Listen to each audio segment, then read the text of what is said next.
Hello there, welcome to episode 43 of Never Mind the Bullens. My name's Mike Peters, this is your bite-sized Everton podcast and vodcast. It's over. That 22-year, seemingly never-ending wait, finally to get a win at Anfield of any description, is finally over. And I can't...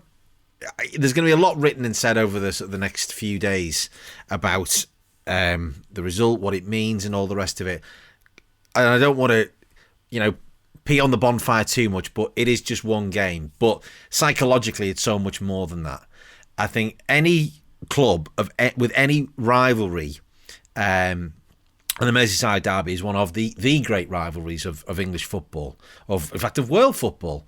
If you haven't won, I don't care who it is, whether it's the Milan derby, which is taking place this weekend, or if it's the Old Firm. If you haven't beaten your rivals at their ground for 22 years, then that's a huge thing to finally overcome that. When you're thinking, particularly, after the last couple of times we've played there, when you're thinking we're never going to do this. We lost 5-2 in the league there last season. We had that appalling performance or non-performance in the FA Cup, and you're just thinking, if we can't beat them on this occasion, when the hell are we going to beat them? Just those so many days, nights, where it was just unabated misery, where you'd go into the game with some semblance of even a modicum of confidence, or thinking maybe we can actually do this, and every single time it would be obliterated in front of your eyes through just complete ineptitude, just bottling the game, or being completely outclassed, or being overawed by the experience. And last night we weren't. And maybe, this is the sort of the stars aligned a little bit for us, in terms of, obviously, that Liverpool's home form recently has been pretty awful. I think that's the first time they lost 4 home games on the trot since 1924. Obviously no fans, it does make a difference, because I think we are overpowered by, the supposed amazing atmosphere in Anfield, even though I find that a bit of a myth, to be honest with you.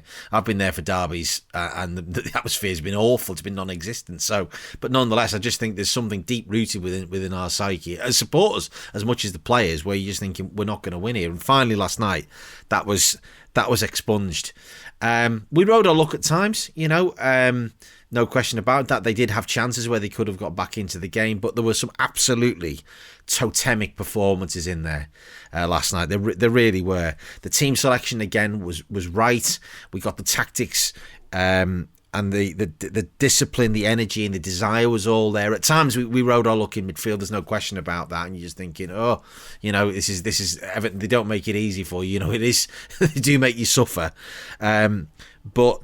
Again, it was another example of how good our away form is, that we were able to ride our luck and take the chances that we were given in the game.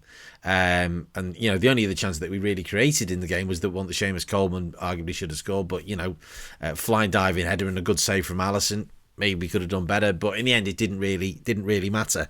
But it just shows kind of our confidence away from Goodison.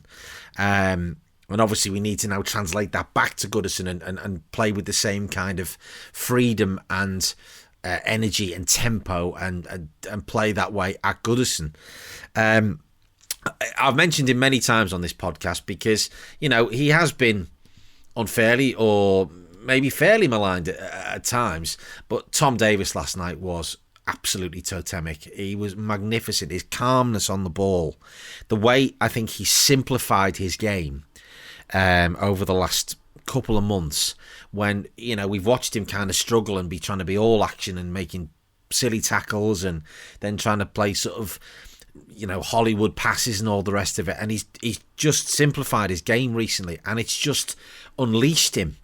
It's released him from the shackles of that sort of probably mental pressure that he's been under at the time to think, what is my role within this team, in this squad? What role can I fulfil for Everton Football Club? Which we know he wants to do. But what he's been doing is he's just been calmly breaking up play, keeping his game very simple, and then just giving the passes quickly, easily, one touch, two touch, get it, give it, simple passes, keep the ball moving, not allow us to kind of get stuck in that, right, we're going backwards constantly, sideways, and all the rest of it, which we've been guilty of for many a year of being too passive at times. But he's doing that. Andre Gomez, again, was a bit fitful last night, was probably... I thought he should have been taken off at half-time before he got sent off. But, he was riding the tightrope, but he again, was full of energy. At times he was a bit, again, passive on the ball and dwelt in possession. But still, the performances were really good. Jordan Pickford, well, that was almost a sort of a road to Damascus sort of performance last night, because his performances at times have been poor, and he made a couple of absolutely fantastic saves. The one from Jordan Henderson in the first half, fingertip stuff, and then the one to just smother the ball with Mo Salah, and he just did everything that he needed to do. The save late on from Gini Wijnaldum, that was there wasn't even a chink in his armour last night in terms of his performance, and it was just brilliant. Equally, Michael Keane yet again demonstrated how crucial. He's the absolute cornerstone of that team now. He really is. Mason Holgate was much better last night. His performances have been fitful, as we commented on this season, but he was really at it last night. He was all energy. His decision making was good. He wasn't diving in, making rash challenges. But Michael Keane at the centre of that back three with Ben Godfrey as well, who's just been fantastic since we signed him, and I can't extol his virtues enough. But Michael Keane is so crucial to us, and that sort of when a crucial challenge he made on Sadio Mane in the second half, when the ball had bounced off his shins and run to Mane, and he just dived in. I even had compliments from Jamie Carragher, who was in full cry arse mode last night. He really was, but I don't want to dwell on him too much. I must also give mention to Sheamus Coleman, particularly his comments post-match. Now, my missus, who is nominally a red, didn't watch the game with me. She had a bath instead. But I obviously was watching it, and she heard the comments, and she said, he speaks really well. He speaks very well, doesn't he? And he did. He was wonderful. And I think Sheamus embodied very eloquently how Evertonians have felt about, our form and against, or complete lack of form against Liverpool over the last decade.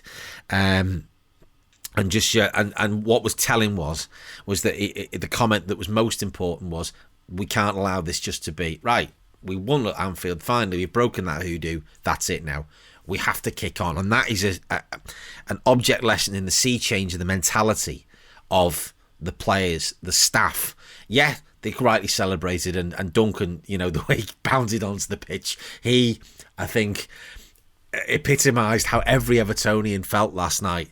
And text messages were flying backwards and forwards. The memes are absolutely hysterical that are running around today. I'm sure you'll have had them on WhatsApp. But he epitomised that complete relief that we had by just breaking that duck, and shows us now. His comments said, right, we've got to now kick on now. We've got 10 days where we can enjoy this and just allow that confidence to really manifest itself. We've got Southampton at home coming up. We've got Chelsea away, West Brom away, and then Burnley at home over the course of the next few weeks before we get to the FA Cup quarter-final, sort of in and around that. And I'm thinking, I don't see any of those games as being, anything daunting. We haven't won at Chelsea since 1994, so it's high time we went and won there. And they are beatable. We've got a game in hand on them. Obviously, now we've reached 40 points, so we're safe. Which is a running joke between us and a gang of friends, obviously, we go to the match with. So I texted Tony, my friend, and said to him last night, we're safe now. And he said that was the first thing he thought about. But we're level on points with Liverpool, a couple of points off the top four. And I only mention Liverpool in terms of being level on points with them, in terms of, that not because it's Liverpool, but because in terms of us getting being sort of in the mix for the top four. We're a couple of points away from Chelsea now with a game in hand, and them to play.